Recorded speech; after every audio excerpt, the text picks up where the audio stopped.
Olá, sejam bem-vindos a mais um programa UNB TV Entrevista. Hoje eu falo com o professor Gessé Souza, autor do livro Como o Racismo Criou o Brasil. Na obra ele mostra como se formou a desigualdade social e racial no país. Ele fala durante a entrevista que a única forma de superar o racismo é através da conscientização das pessoas. O professor Gessé fez graduação em Direito na UNB e também mestrado em Sociologia na Universidade de Brasília. Confira.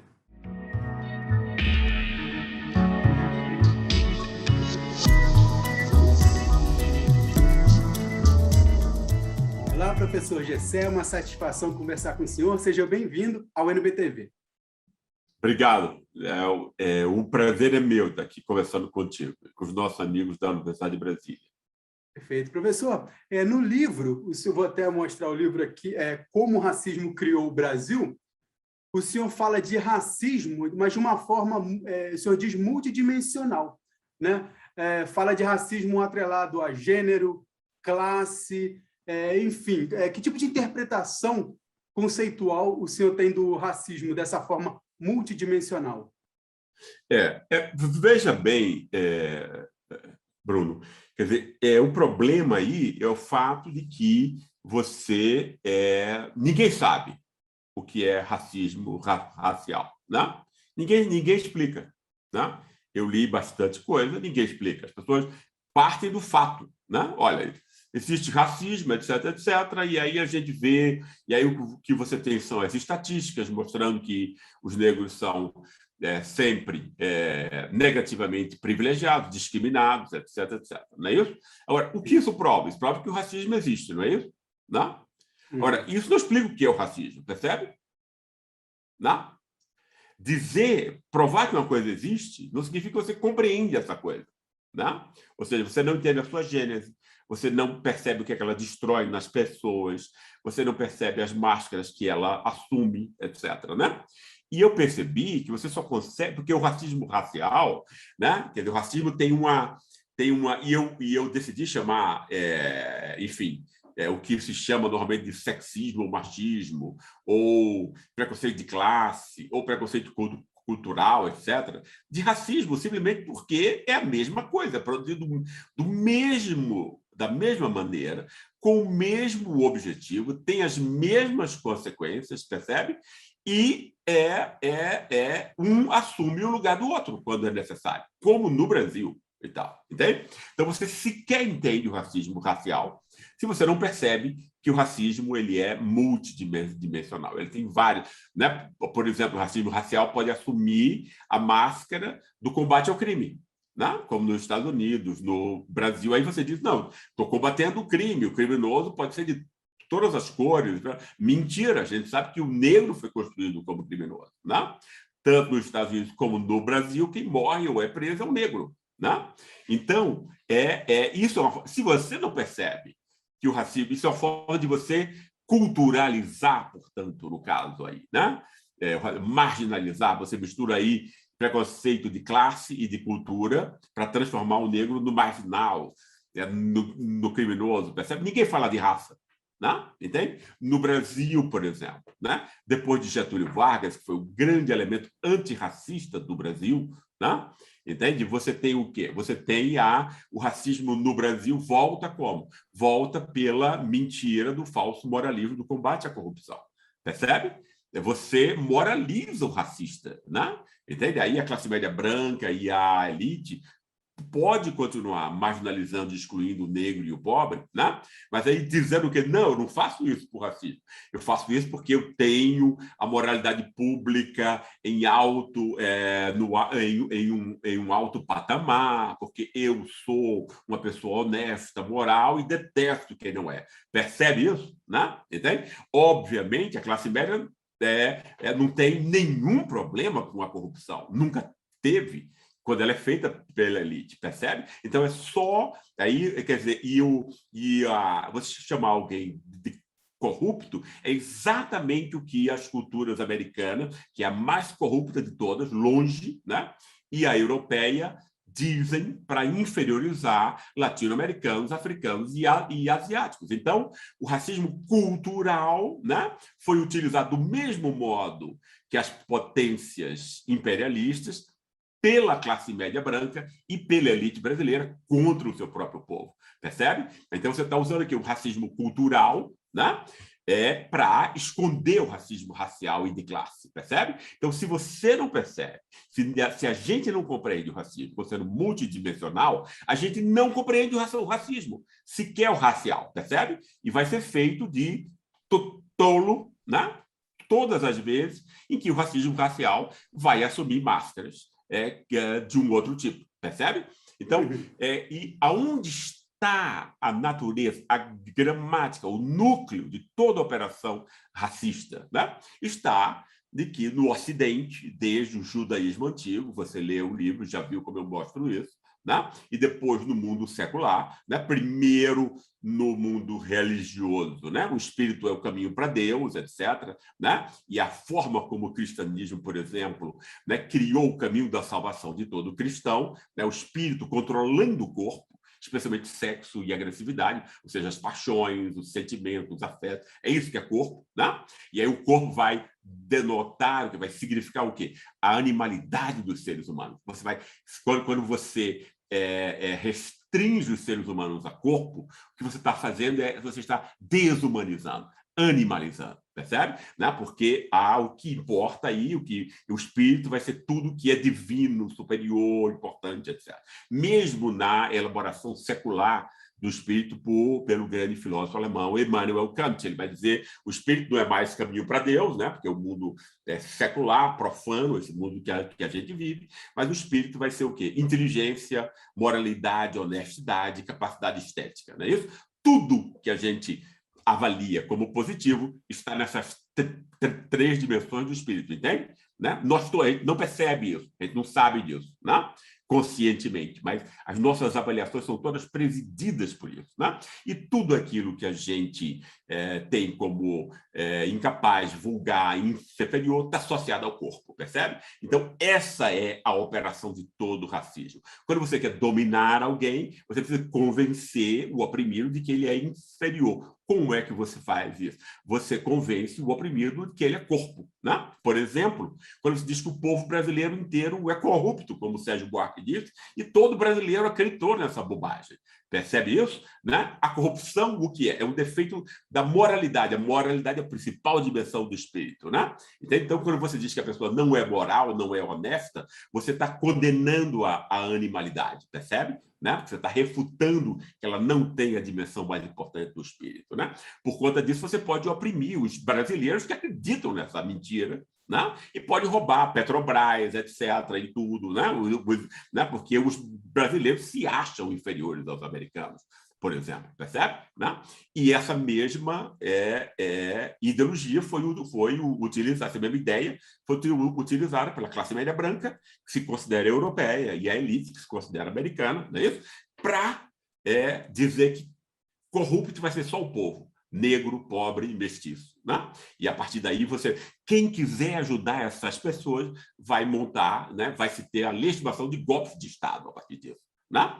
O afeto é o racismo, mas como Getúlio Vargas interditou o racismo aberto, ele vem sobre outras formas, sem que a gente entenda como o racismo foi construído, etc. Fala-se muito no Brasil de racismo estrutural, não é isso? Ótimo, isso é importante, porque a estrutura é invisível. Você precisa explicar que estrutura é essa. Né? Não se explica. Né? Se usa como uma palavra mágica. O racismo é estrutural e pronto. Sem você explicar, isso é um tiro no pé, não é isso? Porque, não, o racismo é estrutural, sim. E daí? Quem é o responsável? Quem fez? Como você combate? Nada disso é explicado, percebe? Então, a minha ambição nesse livro foi explicar o racismo, né? E elevar o patamar de discussão sobre o racismo no Brasil. Né? Entendi, professor. O senhor diz que por trás dos tipos de racismo, na verdade, é a mesma coisa que está por trás. Essa mesma coisa a gente pode entender o que é o processo de dominação e humilhação dos inferiorizados na sociedade? Exatamente isso. Né?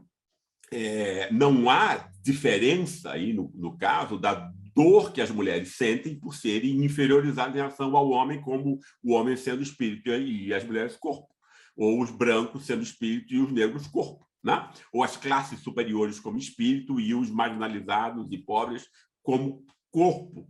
reduzido à sua forma muscular, etc., etc., né? Sem incorporação de conhecimento, percebe? Né? Então, a forma da humilhação e da desumanização é exatamente a mesma. Por que não chamar de racismo? Né? Então, e essas são todas as formas. Eu não conheço nenhuma outra forma de você oprimir e humilhar. Porque a opressão ela tem que estar acompanhada da humilhação, ou seja, tem que estar acompanhado para você oprimir alguém, saquear, roubar o dinheiro dessa pessoa. Você tem que convencê-la que ela é inferior, né? Que é um componente da humilhação. Né? E é sempre pela forma da desumanização e da animalização. Né? Entendi, professor. O senhor diz que no livro que quer explicar, né, o que o racismo destrói nas pessoas. E o que é que ele destrói? O senhor fala que a essência, que o ser humano precisa mais, na verdade, não é nem poder ou dinheiro que as pessoas correm atrás, mas por trás disso está o reconhecimento social. É isso que o Exato. racismo destrói nas pessoas? O reconhecimento social Exatamente da isso, sua Bruno. identidade, da sua dignidade? Exatamente isso. Né? A propaganda neoliberal e liberal nos pinta como super-homens que vão. Né? Você vê uma propaganda de carro e alguém entrando, subindo os montes e tal, forte e tal. Isso é uma bobagem. Nós somos frágeis, medrosos. Né? A gente tem medo da doença, medo da morte, a gente sente a fragilidade da vida. Né? Como nós somos seres frágeis, a gente precisa da confirmação dos outros acerca do nosso próprio valor, senão a gente não se valoriza. Percebe? Ninguém é uma ilha. Né? O fato de nós sermos seres sociais implica especialmente isso. O fato de que a gente precisa que os outros nos reconheçam como humanos, portanto, como detentor de direitos, uma pessoa reconhecida na sua capacidade de trabalho, por exemplo, que contribui para o bem comum, etc., etc. Né? Quando as pessoas pensam que o que os seres humanos procuram é dinheiro e poder, é uma coisa muito superficial. Por quê? Porque, normalmente, quando você sai a cata de dinheiro e poder, no fundo, o que você quer é se distinguir da multidão, que é exatamente uma das formas de reconhecimento. Né? Claro que, numa sociedade mais avançada, né, igualitária, o reconhecimento ele pode ser universalizado, entende? Né? Quer dizer, e ninguém precisa ficar contente porque é superior ao outro. Você pode ficar contente e vaidoso por participar de uma sociedade igualitária. Né? É um nível de desenvolvimento moral outro, percebe? Né? E que já fica aí um critério excelente para a gente, enfim, aferir o desenvolvimento moral e não apenas econômico das sociedades. Não é isso?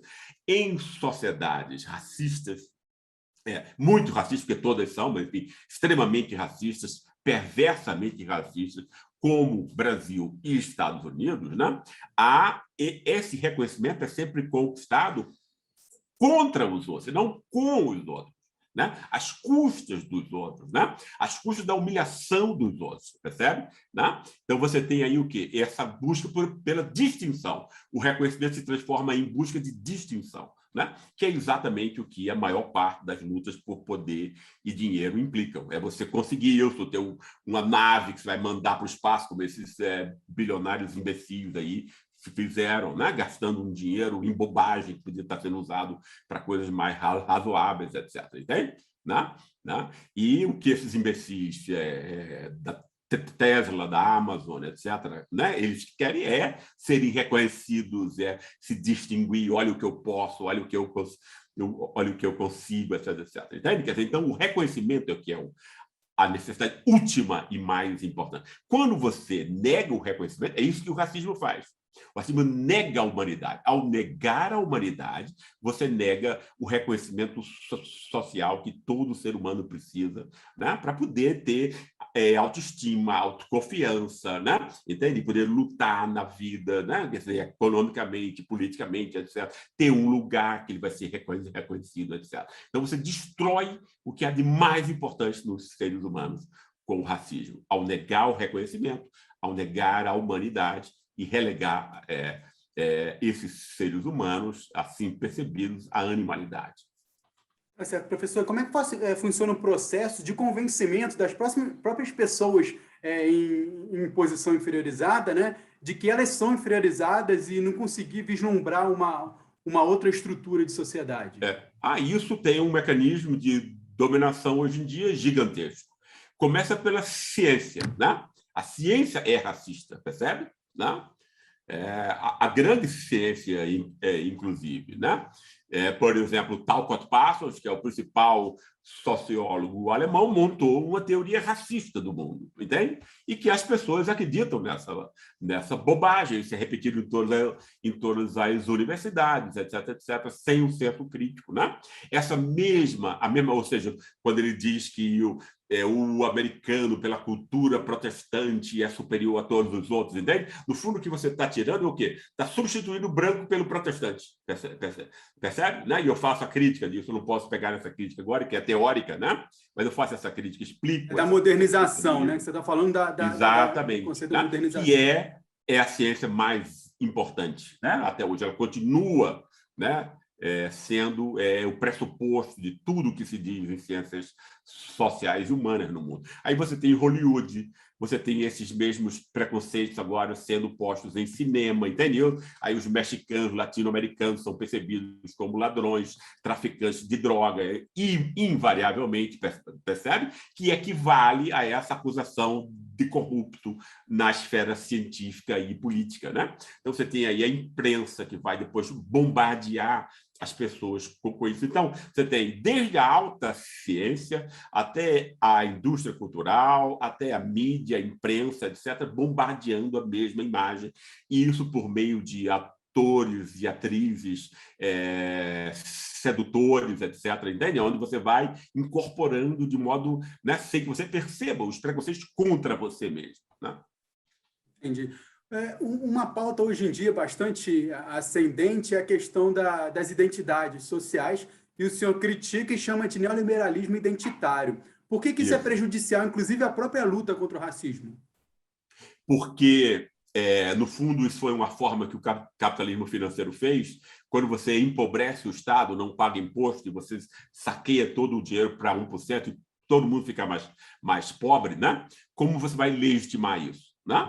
Então, o capitalismo financeiro montou o quê? Esse esquema onde as empresas agora, os bancos, a Rede Globo, as marcas de luxo, elas próprias legitimariam o capitalismo. Como?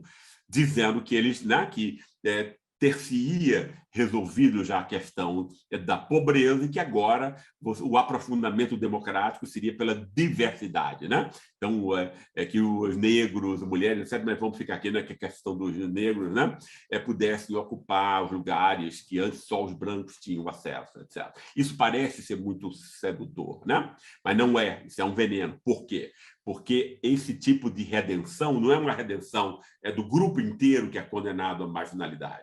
É 0,1% dos negros, né? No máximo 1% dos negros que tem alguma vantagem disso, enquanto os 99%, né? Então, ele continua com esgoto em casa, continua com todo tipo de problema que tinha antes, e fica uma dor e um sofrimento ainda mais invisibilizado. Né? Porque o que aparece na imprensa e tudo é que você está resolvendo a questão do racismo, pondo uma ou outra pessoa negra né, no banco, ou como repórter da Globo, como não sei o que e tal. Percebe isso? E pior ainda, Bruno, é que isso justifica a ideologia do capitalismo, a principal, que é a meritocracia. Aí os bancos podem dizer, veja como nós somos justos, olha aqui, né? Entende? Né? Os negros mais talentosos, trabalhadores, empreendedores, etc., ou seja, os que tiveram, portanto, condições de classe para aprender isso, que a classe é essa socialização familiar e escolar prévia, não é isso? Né? Que vai garantir depois uma renda distinta, né? Ele vai dizer, olha, quem não chega aqui, ou seja, 99,9% dos negros que não tem essa chance, então é preguiça, então é burrice, então é culpa desse pessoal. Percebe? Né? Então você legitima a desigualdade mais selvagem, né? Certo? Por essa forma de apropriação e cooptação individual de indivíduos que estão ali na sua casa, em causa própria, obviamente, não está representando ninguém, né? Entende? Isso é uma mentira, isso é um engodo, né? Entende?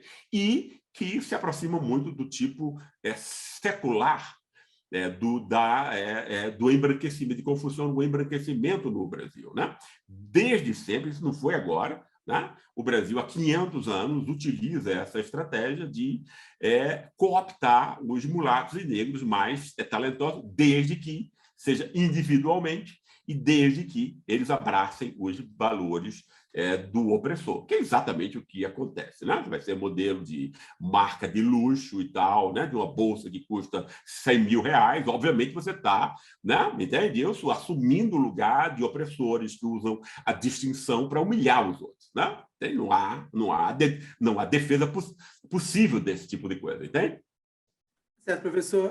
Para a gente finalizar, entendendo que o racismo está tão imbrincado, então, na criação mesmo da nossa nação e no desenvolvimento, e hoje em dia, qual que seria a saída para a gente começar a sair disso? Educação, que tipo de educação? É família, é instituição, é governo? Qual que é a saída? A saída só tem uma, que é a conscientização das pessoas, né? É mostrar para o próprio branco da classe média, né, que ele perde, ou seja, o que os brancos fizeram no último golpe, como fizeram antes com Getúlio, com Jango, etc., né? Com qualquer político que tenta incluir negros e pobres, né? É o seguinte: eu não quero negro na universidade, né? Esse pessoal tem que cortar a grama aqui, não pode sentar do meu lado. Percebe? Essa foi a razão desses milhões terem saído à rua, porque a corrupção não né? Entende? Né? Não só essa corrupção foi inventada, no caso de Lula, não houve nenhuma prova, mas teve uma corrupção comprovada de Temer, Aécio, etc. Não saiu nenhum branquinho histérico na rua gritando contra a corrupção. Ninguém viu isso, entende? Então, é um pessoal hipócrita, né? É o canalha racista que se mascara de uma aparência de moralidade, de defensor da moralidade pública, né? Ou seja, mais uma máscara do racismo racial e de classe entre nós, né?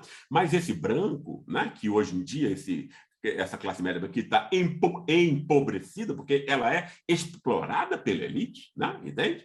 Né? E está cada vez mais pobre, precisa compreender isso, né? E como é feito de imbecil pela elite. Classe média branca precisa entender, né, que o seu racismo torna uma presa fácil de manipulação e quem perde, em última instância, é ela. Esse tipo de discussão tem que estar na ordem do dia, não existe nenhuma outra discussão mais importante do que essa, percebe? E, obviamente, o racismo não é uma questão de negros ou de mulatos como eu, né? Ela interessa todo mundo. O racismo envenena todas as relações, né? Então, tem que se criticar esse tipo de sectarismo, né? Entende? Da luta anti-raça racista, que é um oportunismo político, no fundo, isso tem que ser denunciado, né? E a questão da redenção dessa classe, raça, né? Porque entre os marginalizados e excluídos, 90% são negros, né? Tem que ser a grande questão política, social, econômica do Brasil, né? Todas as outras são secundárias em relação a ela. Quando a gente tem compreensão do que é principal, fica muito mais fácil a gente compreender as coisas e a gente atuar no mundo, né? Tá certo, professor. Muito obrigado. Infelizmente, nosso tempo chegou ao fim. Quero agradecer a sua presença, Claro. seus esclarecimentos aqui. Muito obrigado, hein? Obrigado a você, Bruno. Um abraço grande para você e tudo de bom. Até mais. Perfeito. Até mais. Tudo de bom. Agradeço também a nossa audiência, que nos acompanha no canal 15 da NET no Distrito Federal e nas redes sociais YouTube, Facebook, Instagram e Twitter. Um abraço e até a próxima.